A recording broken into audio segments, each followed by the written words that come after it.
Monsieur le ministre, Madame la Présidente, Monsieur le rapporteur, mes chers collègues, comme l'a rappelé Monsieur le ministre, l'objectif de ce projet de loi est simple, prolonger les 5 expérimentations contenues dans la loi SILT de 2017 de quelques mois. En effet, cette loi prévoyait que ces dispositifs arriveraient à expiration au 31 décembre 2020. Et comme vous le savez, la menace reste toujours, malheureusement, d'actualité, rendant la prolongation de ces dispositifs nécessaire. Pour rappel, sont concernés par ce texte, d'une part, 4 catégories de mesures pouvant être prises par l'autorité administrative, ayant pour seule finalité la prévention des actes de terrorisme, à savoir les périmètres de protection, la fermeture des lieux de culte, les mesures individuelles de contrôle administratif et de surveillance, les MICAS, les visites domiciliaires et saisies. Et d'autre part, l'article L. 851-3 du Code de la sécurité intérieure et qui permet d'imposer la mise en place de traitements automatisés destinés à détecter des connexions susceptibles de révéler une menace terroriste sans qu'il soit possible de procéder dans un premier temps à l'identification des personnes concernées. Initialement, nous avions des ambitions plus conséquentes. Nous devions en effet examiner un texte portant sur les conditions de la pérennisation ou de la suppression de ces mesures.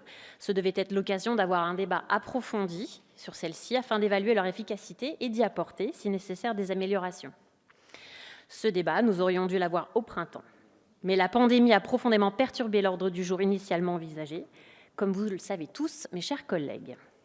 Le Parlement a néanmoins entamé une réflexion importante sur ces mesures. Le rapport de la mission d'information sur l'évaluation de la loi renseignement formule des propositions d'amélioration concernant la technique de renseignement dite algorithme.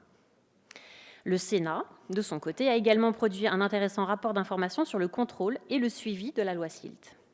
Je suis certaine que ces travaux sauront nourrir le projet de loi qui doit être préparé par le gouvernement pour l'automne, nous a indiqué Monsieur le ministre. Nous pensons qu'il est délicat de vouloir introduire, par voie d'amendement, des modifications aux mesures expérimentales. En effet, compte tenu de la sensibilité des enjeux, il nous paraît important de bénéficier sur les dispositions envisagées d'une étude d'impact et aussi d'un avis du Conseil d'État. Aujourd'hui, il semble difficile d'organiser l'examen du texte portant sur les conditions de pérennisation de la suppression des mesures avant le 31 décembre. Peut-être que la période budgétaire promet d'être dense et l'ordre du jour de l'automne largement devrait concerner le plan de relance et la sortie de crise. Dans ces conditions, il nous paraît souhaitable de prolonger les expérimentations afin de nous laisser le temps d'un examen plus serein du texte initialement envisagé.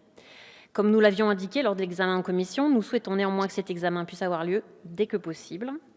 La prolongation est une souplesse souhaitable, mais elle ne doit pas nous conduire à repousser plus que de raison ce débat nécessaire. C'est pourquoi nous nous félicitons du délai de 6 mois qui a été validé par Monsieur le ministre.